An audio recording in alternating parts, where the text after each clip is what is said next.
I'm Ryan Smith in for Vinny Politan. Welcome to Prime News. Well, it seems like every day there is a new development in the scandal surrounding the Miramonte School in Los Angeles. Parents of students at this California school are wondering what will happen when their kids return to class tomorrow. The superintendent of Los Angeles schools relocated the entire staff at the Miramonte Elementary indefinitely after an abuse scandal surfaced. Tonight, police are looking into two new teachers, one allegedly for having sex with a student, according to the Los Angeles Times, another for sending a love letter to a student.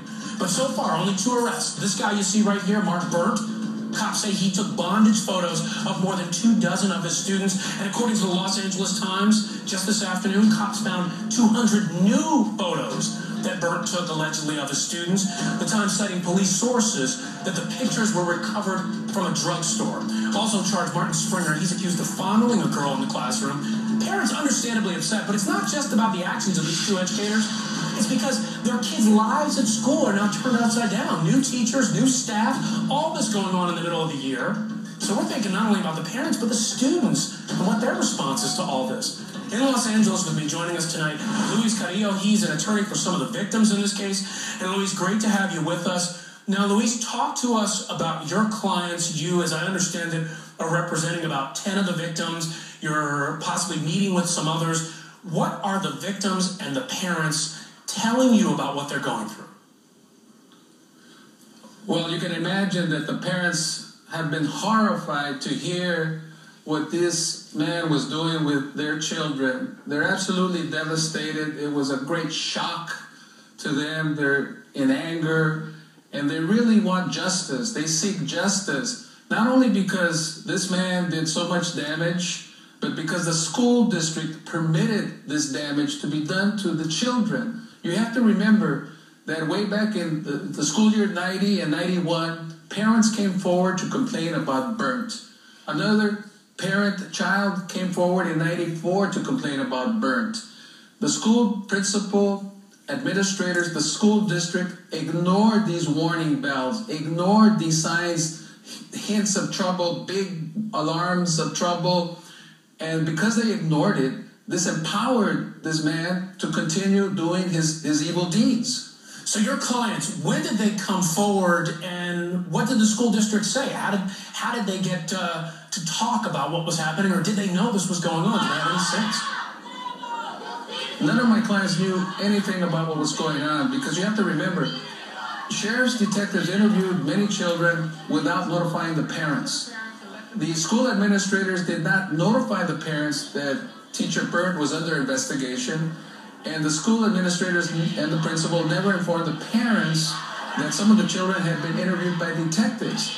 But it all falls squarely on the lap of the Los Angeles Unified School District, the administrators, the superintendent, everybody who fell asleep at the wheel, who were negligent in protecting the children.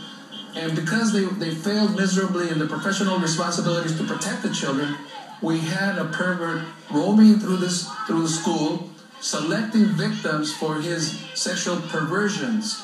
And that's why the Los Angeles School District has to be held responsible, accountable for this damage, this enormous damage that has been done to so many parents and so many children, innocent children. Well, I can't believe one thing I can't believe is that they were talking to children, not talking to the parents. I got to think a lot of parents would have taken their kids out of school immediately upon finding that out. But let me ask you this. There's another case against this man, Martin Springer. He's alleged to have done lewd acts with children under 14. And there were two girls originally that come forward, as I'm hearing it. One recanted. As I understand it, you represent the other young girl who is remaining. How does that recantation, which we just learned about today, how does that affect the charges that may be levied against Springer?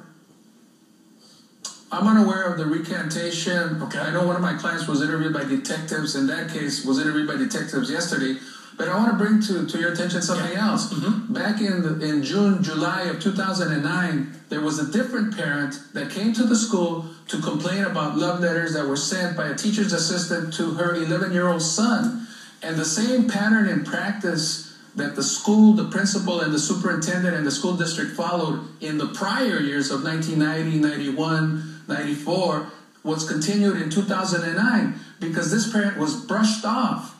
And she had the love letters, one love letter in particular, where the teacher assistant talked about having chills being next to her son, and the school ignored her. The sheriff's department looked at the letters and they ignored the letters. So we have joint responsibility in that case of the sheriff's department, the school district ignoring the parents' legitimate complaints. Luis, very quickly here, some of your clients, as I understand it, their children are going back to the school with a completely new staff. What are you telling them? And tell me this very quickly. What are you telling them about how to get through the process of having maybe suffered some of this abuse, yet having to go back to the school and continue their education? Well, you have to remember that a lot of kids are traumatized by what happened in the past. Now there's an additional emotional burden of having a whole new set of staff. And so the kids are in a very vulnerable position, and they didn't have to be put in this vulnerable position if the administrators and the school district were vigilant and were protective of the children, and they failed miserably in protecting the children. That's why so many victims will be filing lawsuits against these administrators, this district. All right, Luis, thank you so much. We appreciate your time. Now, folks, coming up next, a chilling 911 calls are released from the day.